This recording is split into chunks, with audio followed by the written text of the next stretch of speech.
There's a bigger dream waiting for you, just waiting for you to step into it. Everything you try to do is already done. So when I figured that out, what I'm putting out is what's coming back. Let me get real clear about what it is I'm putting out. Real clear. So I read a book about 1989 called Seed of the Soul. And in that book, Gary Zukav talked about the laws of karma, of the laws of cause and effect, the third law of motion. And in that book, he talked about how your intention is always one with the law. Meaning, before you even think about a thing, you have an intention for the thing. And that the intention is going to determine the outcome. That's why the same people can go to the same church service and somebody walk down the aisle just to be seen to put some money in the church, and somebody else who just goes and just has a little bit to offer. The intention with which you give, the intention with which you serve determines the outcome. So when I figured that out, I went, whoa. I changed everything I did on my show.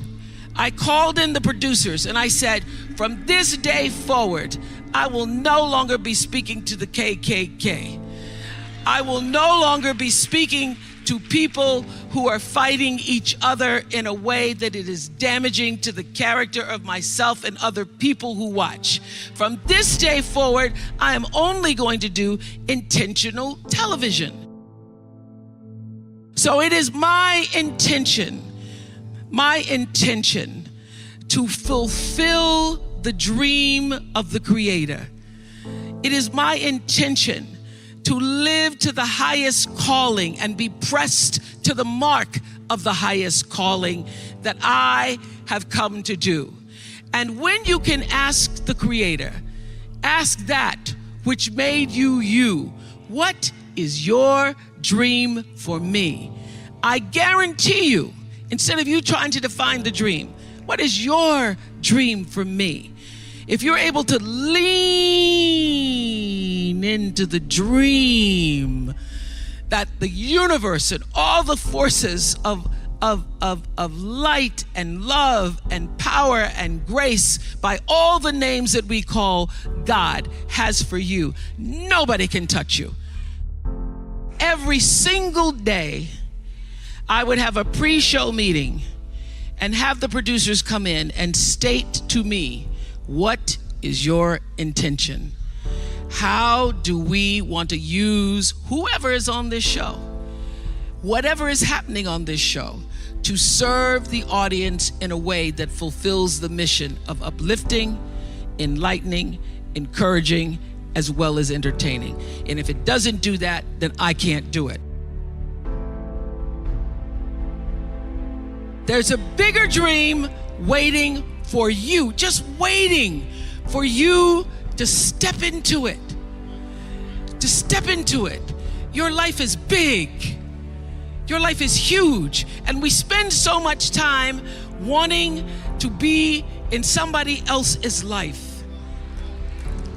And you don't get honored, you don't get revered, you don't get celebrating wanting what somebody else has,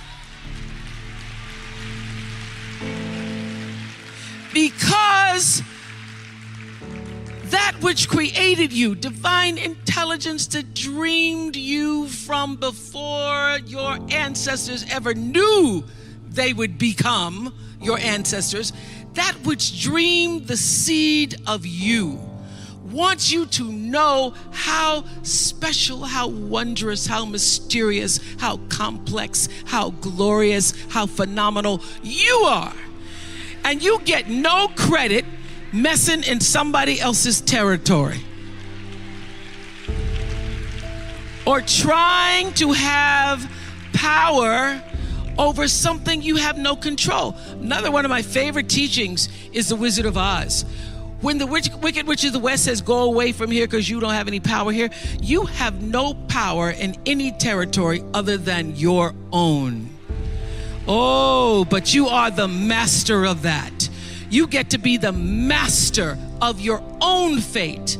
You get to be the captain of your own soul. And if you just manage that, if you just took care of your territory, oh, the glorious, glorious, glorious, wondrous opportunities and possibilities that are waiting for you. So the question is, what are you resisting? What are you pushing against? What are you not allowing? What are you blocking because you have this idea of who and what you're supposed to be, instead of leaning into the dream that's already been created and waiting for you? It's waiting for you. And the second, it's an instant thing. It's a shift in the way you see yourself and the power from which you have come. I went through some tough times after I left the Oprah Show. I made a conscious decision that when I felt I had said all that I could say and the audience had heard it, that I would move on and that I would not spend my life regretting or trying to hold on to what used to be or hold on to what I had. So I dreamed this dream of starting a network. And in the beginning, it was a struggle. It was a struggle because honest to goodness, I did not know what I was doing. I was trying to figure it out. I thought that the Oprah Show audience would follow us to OWN, and then I realized y'all didn't have cable.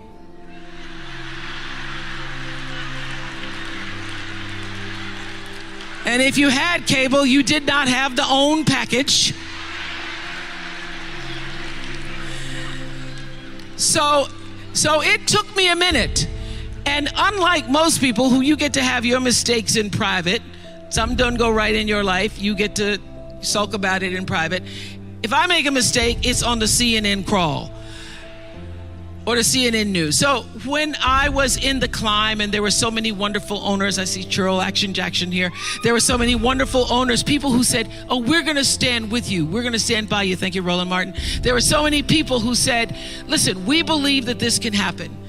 So I dreamed the dream along with Tyler Perry, who was my friend, who came to me and said, Tyler said, I'm going to help you out, because Tyler can go home and write a script and direct it, produce it, and shoot it, and do it for less money than anybody in Hollywood. So we started with the foundation of have and have nots.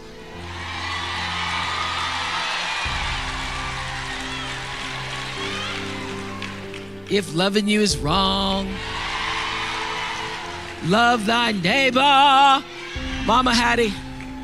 And then I started to dream another dream about scripted television, because in the beginning I was told you couldn't do it. You couldn't do it, didn't have enough money to do it. And I dreamed the dream. I read Proverbs 11:28 that says, those who trust in their riches will fall, but the righteous will rise and thrive like a green leaf.